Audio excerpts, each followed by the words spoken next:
Hello dear students. तो previous class तक हम लोग डाल्टन स्लैब, पार्शियल प्रेशर और गैस स्लैब कवर कर चुके हैं। अब आज हम लोग उसी के आगे कंटिन्यू करेंगे। तो नेक्स्ट टॉपिक हमारा है Graham's law of diffusion.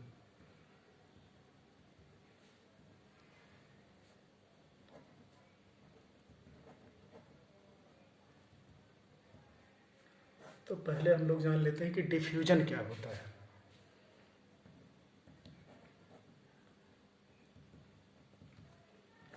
Diffusion किसी गैस का एक जगह से दूसरी जगह पर जाना डिफ्यूजन कहलाता है। तो मान लो कि ये कोई कंटेनर है और जिसमें हमने एक पार्टीशन लगा रखा है, ये कोई चैम्बर है।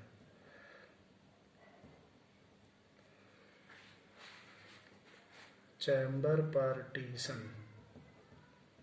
और यहाँ पर एक गैस है, हाइड्रोजन गैस, इस पहले वाले चैम्बर में भरी गई है, फर्स्ट चैम्बर में, और यहाँ पर 5 एटमॉस्फेयर पर हाइड्रोजन गैस थी।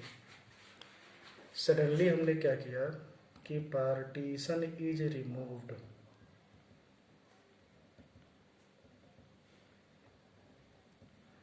अगर हम लोगों ने पार्टीशन हटा लिया तो अब हाइड्रोजन गैस पूरे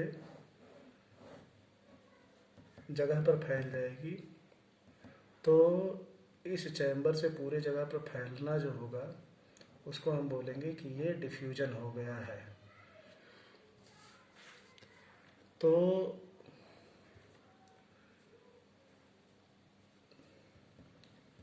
diffusion can be defined as movement of gas molecules. Diffusion can be defined as movement of gas molecules from its own high pressure region, high partial pressure region to low partial pressure region up to when its partial pressure becomes equal। तो किसी gas के molecules का movement अपने ही high pressure region, high partial pressure region से low partial pressure reason की तरफ तब तक जब तक इसका पार्शियल प्रेशर बराबर नहीं हो जाता है। इसी चीज़ को हम लोग डिफ्यूजन कहते हैं। अब जो ग्राहम्स लॉ है,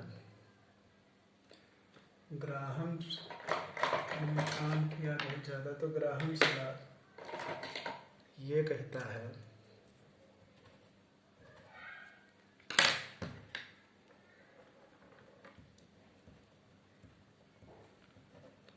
Graham's law, the rate of diffusion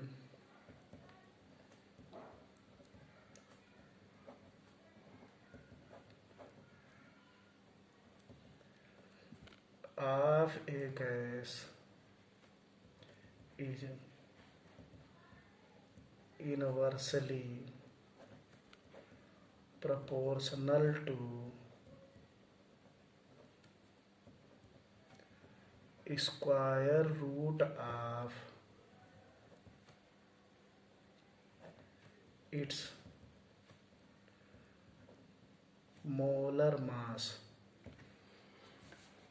तो हम ये कह सकते हैं कि जितना भारी होगा उतना स्लो मूवमेंट होगा। तो रेट ऑफ डिफ्यूजन, तो rate of diffusion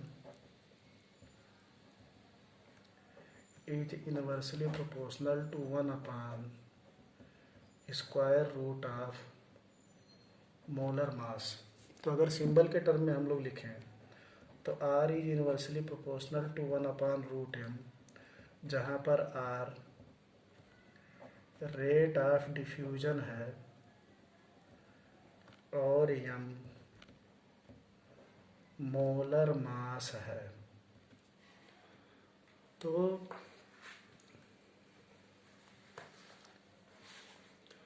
m molar mass है। अब अगर दो गैसेस हैं और उनके रेट ऑफ डिफ्यूजन को कंपैरिजन करना है, if two gases with molar masses m1 and m2 are allowed to diffuse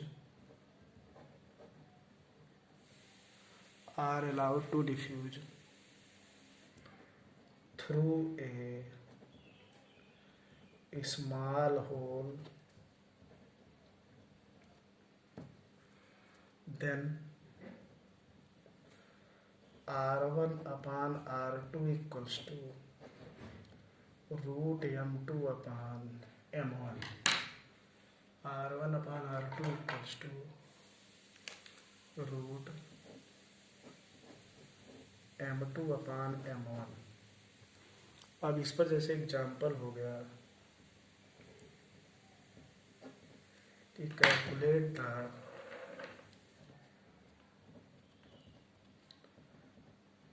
ratio of rate of diffusions of H2 and O2 through a small hole। तो इसका ratio बताना है हमको। तो हमने कहा कि ग्राहम्स लॉ से, तो बाई ग्राहम्स लॉ तो RH2 upon RO2 equals to root MO2 upon MH2। और ऑक्सीजन का मोलर मास 32 अपान ऑक्सीजन का 2, तो आ गया 16। तो RH2 upon RO2 equals to 4, जहाँ पर RH2 rate of diffusion of H2 gas है और RO2 rate of diffusion of O2 gas है। तो अगर किन्हीं दो गैस का मोलर मास पता है तो उनका रेट ऑफ डिफ्यूजन हम लोग ऐसे कैलकुलेट कर सकते हैं। अब रेट ऑफ डिफ्यूजन को भी अलग अलग तरीके से डिफाइन किया जा सकता है। तो rate of diffusion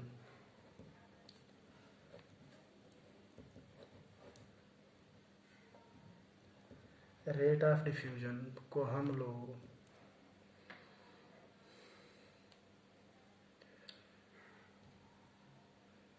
number of moles out divided by time taken, ऐसे भी मान लो अगर 10 मोल निकले हैं 5 सेकंड में तो 10/5 कर देंगे।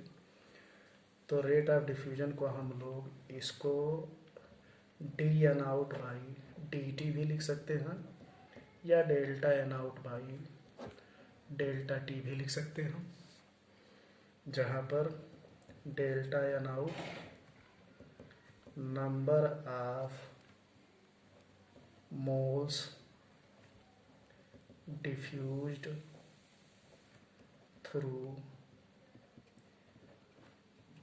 the hole in delta T time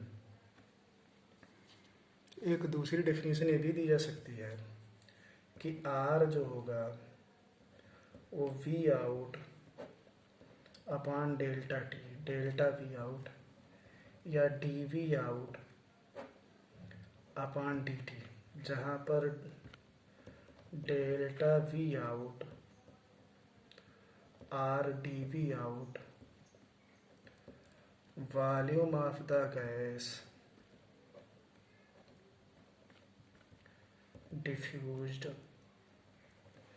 in delta TR dt time, ये भी हो सकता है। और तो रेट ऑफ डिफ्यूजन को हम लोग कितना मोल पर सेकंड बाहर निकला है किसी होल के थ्रू, या फिर कितना वॉल्यूम पर सेकंड बाहर निकला है पर यूनिट टाइम, वो रेट ऑफ डिफ्यूजन हो जाएगा। एक सिंपल रेट ऑफ डिफ्यूजन इस तरीके से भी डिसाइड किया जा सकता है कि मान लो, अब जैसे कहा गया कि कोई कंटेनर है और इस कंटेनर में एक स्मॉल होल है और यहाँ पर हाइड्रोजन गैस था, तो हाइड्रोजन गैस का 10 मोल डिफ्यूज हो गया 10 सेकेंड्स में। तो रेट ऑफ डिफ्यूजन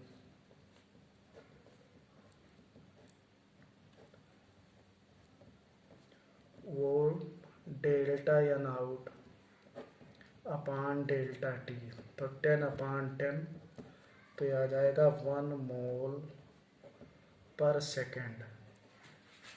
या फिर अगर वॉल्यूम दे दिया गया है तो मान लो O2 गैस है और ये किसी होल के थ्रू डिफ्यूज हो रहा है, तो 40 ml volume of O2 is diffused in 4 seconds। तो rate of diffusion rate of diffusion 40 अपान 4, तो यह आ जाएगा 10 ml पर सेकेंड। ये इस तरीके का डेफिनेशन हो गया। या फिर कहा गया कि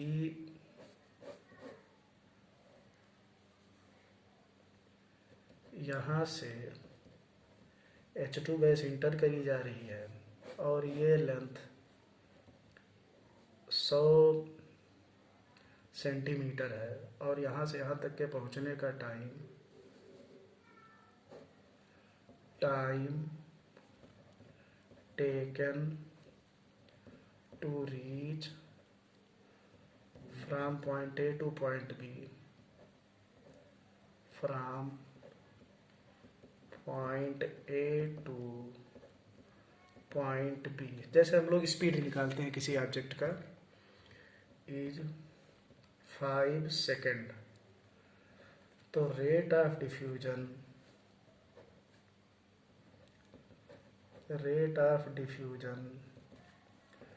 delta S upon delta T भी लिखा जा सकता है, तो 100 अपान 5, तो ये हो जाएगा 20 सेंटीमीटर पर सेकेंड।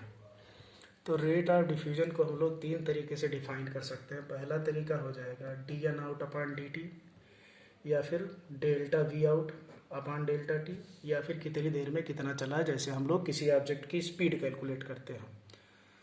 तो ये रेट ऑफ डिफ्यूजन इस तरीके से डिफाइन किया जाता है।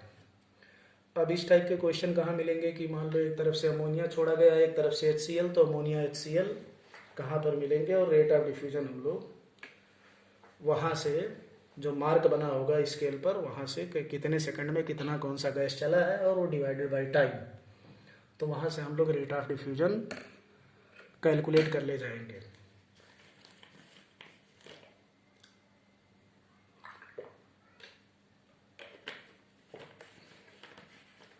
अब मान लो कोई एक कंटेनर है जिसमें एक गैसेज का मिक्सचर है और यहाँ पर एक स्मॉल होल है, और कोई एक कंटेनर है जिसमें हाइड्रोजन गैस है। तो are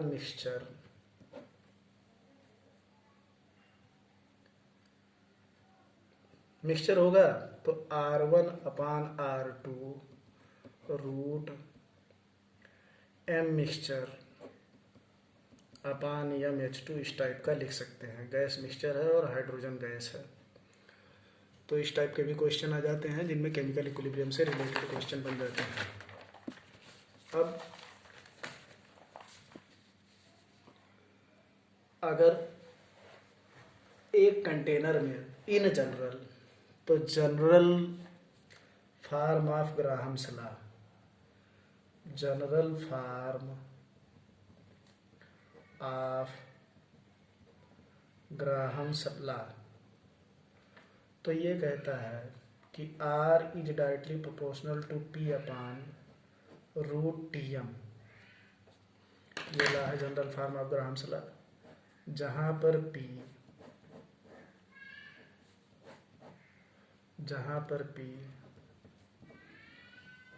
partial pressure of the gas है, T टेम्परेचर है और M मोलर मास है। If T is fixed and let there are two gases with their respective partial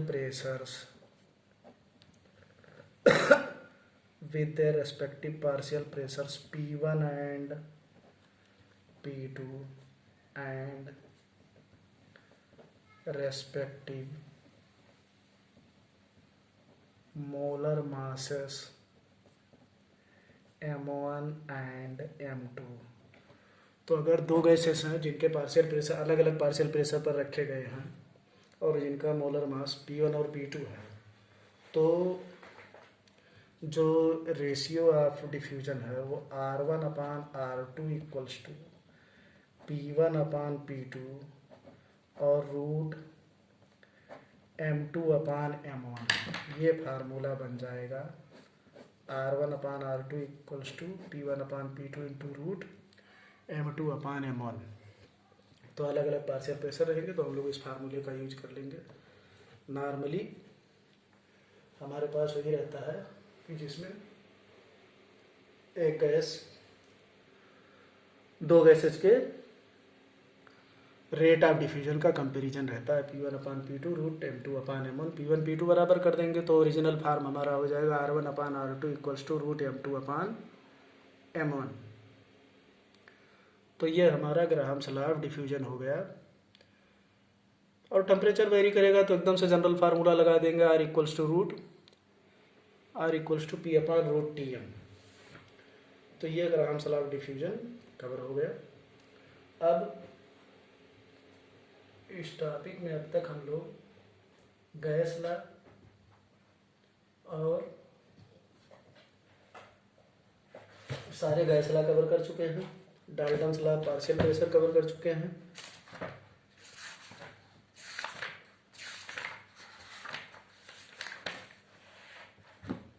तो अब अगर हम लोग देखें ध्यान से तो डाल्टन्स लॉ पार्शियल प्रेशर पर थोड़ा सा हम लोग और काम करेंगे। मान लो जैसे क्वेश्चन एग्जाम्पल दिया गया, एग्जाम्पल ऑन डाल्टन्स लॉ, तो पार्शियल प्रेशर कैलकुलेट करना है।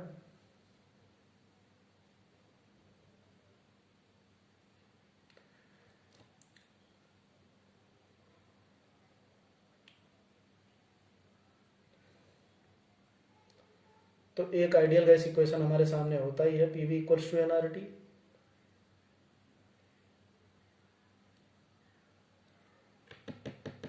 तो हम लोग एक सिंपल सा एग्जांपल ले लेते हैं, या आइडियल गैस इक्वेशन पर ही ले लेते हैं हम।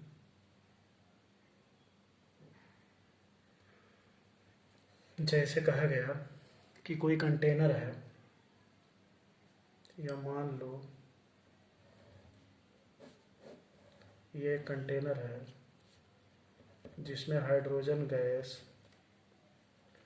5 मोल है, O2 गैस 10 मोल है और नाइट्रोजन गैस 5 मोल है, और volume of the container 5 litre है, टेम्परेचर 300 केल्विन है। तो calculate partial pressure of each gas. तो अब हम लोग क्या करेंगे, हमारे सामने एक क्वेश्चन है कि हाइड्रोजन गैस उस कंटेनर में 5 लीटर का कंटेनर है, हाइड्रोजन गैस 5 मोल है, ऑक्सीजन गैस 10 मोल है और नाइट्रोजन गैस 5 मोल है, वॉल्यूम यह है। अब हमसे कहा गया कि आप पार्शियल प्रेशर सारे गैस का कैलकुलेट करिए। तो हम ये मान लेंगे assume that the mixture behaves as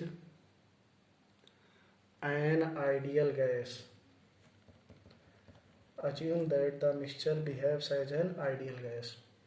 तो अब हम लोग क्या लगा देंगे, PV इक्वल्स टू nRT, और n यहाँ पर टोटल मोल्स हो जाएगा, n हो जाएगा टोटल मोल्स, और टोटल मोल्स हो जाएगा 5 मोल हाइड्रोजन प्लस 10 मोल ऑक्सीजन प्लस 5 मोल नाइट्रोजन, तो आ जाएगा 20। तो पहले हम टोटल प्रेशर निकाल लेंगे। तो P into volume 5 equals to 20 into R1/12 into 300 kelvin. तो यहाँ से P निकल जाएगा, तो P जो हमारा हो जाएगा वो हमारा P टोटल हो जाएगा।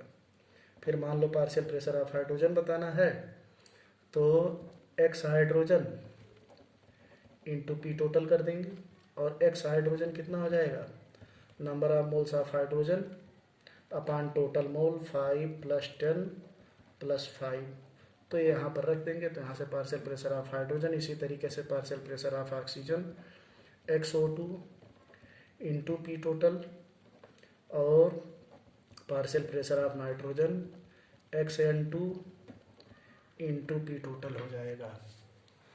तो ये इस तरीके से हम लोग पार्शियल प्रेशर कैलकुलेट कर ले जाएंगे अलग अलग। अच्छा, अब गैस लॉ पर बहुत सारे वेरिएशंस भी हैं। तो वेरिएशन में जैसे गैसेज का कॉम्बिनेशन दे दिया गया, और मोस्ट ऑफ द क्वेश्चंस में हम लोग क्या करेंगे कि जो नंबर ऑफ मोल्स है, तो questions in which total number of moles are fixed. तो ऐसे क्वेश्चंस जिसमें total number of moles fix है, जैसे कहा गया कि what will be example, what will B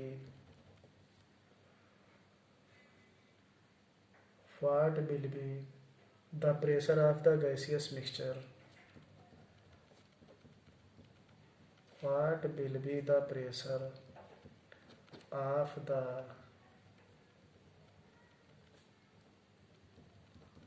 gaseous mixture when 0.5 liter of H2 at 0.8 bar, 0.5 liter of hydrogen at 0.8 bar and 2 liter of O2 at 0.7 bar are introduced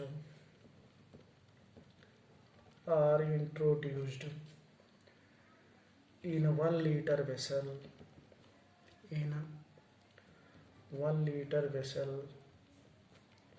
at 27 degree Celsius.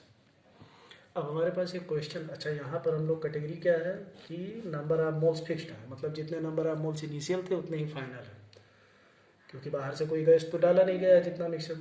What will be the pressure of the gaseous mixture when 0.5 liter of hydrogen at 0.8 bar and 2 liter of oxygen at 0.7 bar are introduced in a 1 liter vessel at 27 degree Celsius. तो हमारे पास अगर हम diagram के form में इस question को लिखें तो 0.5 लीटर हाइड्रोजन गैस था एट 0.8 बार और प्लस 2 लीटर O2 गैस है एट 0.7 बार। इन दोनों को मिलाकर एक कंटेनर में डाल दिया गया,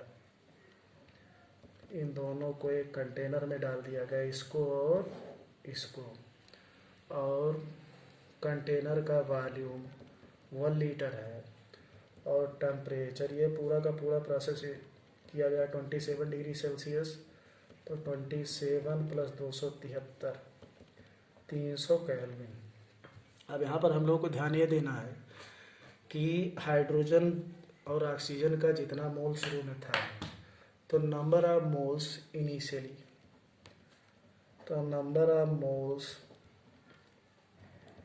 इनिशियली, तो इनिशियली कितने थे, यानी initial equals to number of moles of hydrogen, number of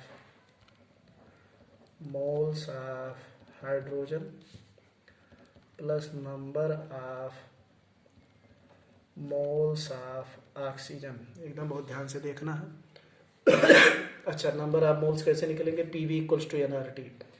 तो पहले यहाँ के लिए पीवी इक्वल्स टू एनआरटी लगा देंगे, फिर यहाँ के लिए। तो पार्शियल प्रेशर ऑफ हाइड्रोजन, तो अगर हम लोग number of moles of hydrogen हमारा हो जाएगा P इंटू वी। तो हाइड्रोजन का प्रेशर है 0.8 into 0.5 PV upon R T, तो R इंटू 300। तो ये number of moles of hydrogen हो गया, और यहाँ पर N equals to PV upon R T लगा देंगे। और इसी तरीके से ऑक्सीजन के लिए तो 0.7 इंटू 2 अपॉन R इंटू 300। तो इनिशियल नंबर ऑफ मोल्स हो गया। Finally let the final pressure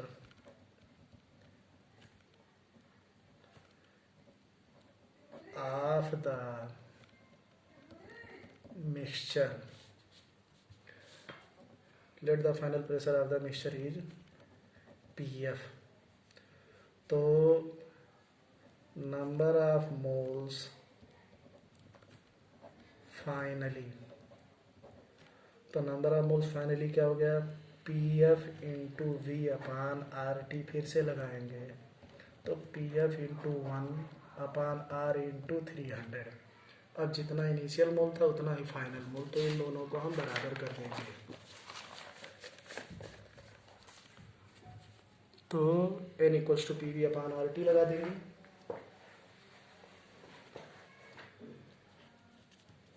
तो N initial equals to N final, तो PF into 1 upon R into 300 plus 0.5 into 0.8 upon R into 300 plus 0.7 into 2 upon R into 300। तो इससे और इससे ये कैंसिल हो जाएगा, तो P फाइनल आ जाएगा 0.04 प्लस 1.4, तो ये आ जाएगा 1.44 बार। ये हमारा फाइनल आंसर हो जाएगा 1.44 बार। इन जनरल इसी चीज़ों को हम जनरलाइज कर सकते हैं कि मान लो ऐसे हमारे पास एक कंटेनर ये है, इसमें प्रेशर P1 वॉल्यूम V1, एक गैस ये है प्रेशर P2 वॉल्यूम V2, एक गैस ये है प्रेशर P3 वॉल्यूम V3, और इन सबको एक सिंगल कंटेनर में डाल दिया गया जिसका वॉल्यूम V है और फाइनल प्रेशर PF है। तो हम लोग क्या करेंगे, N initial equals to N final. तो टेम्परेचर T है कांस्टेंट, तो हम लोग P1 V1 अपान RT इसका मोल हो गया, प्लस P2 V2 अपान RT दूसरे वाले का मोल हो गया, प्लस P3 V3 अपान RT तीसरे वाले का मोल हो गया, equals to P final into V upon RT। तो इस तरीके से हम लोग निकाल लेंगे फाइनल। तो इस टाइप के भी क्वेश्चन आते हैं। और अगर टेम्परेचर डिफर कर रहा है लेकिन मोल नहीं डिफर कर रहा है, तो मतलब दो गैसेस को मिलाया गया, तो एकदम an initial if T is also varying, तो अगर T आल्सो वेरी कर रहा है तो हम लोग टेम्परेचर भी लेकर चलेंगे, तब भी हमको basically N initial equals to N final लेकर ही चलना है, जिसमें टोटल नंबर ऑफ मोल्स बराबर रहेंगे।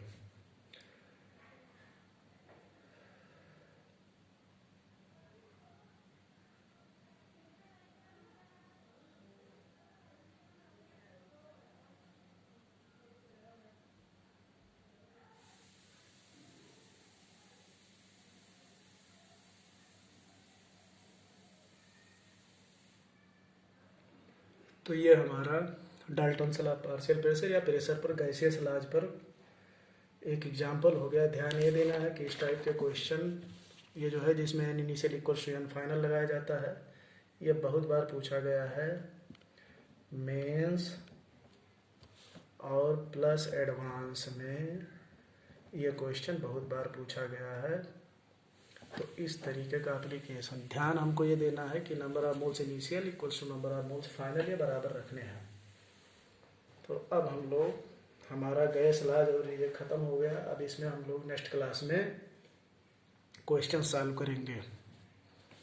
ठीक है बेटा।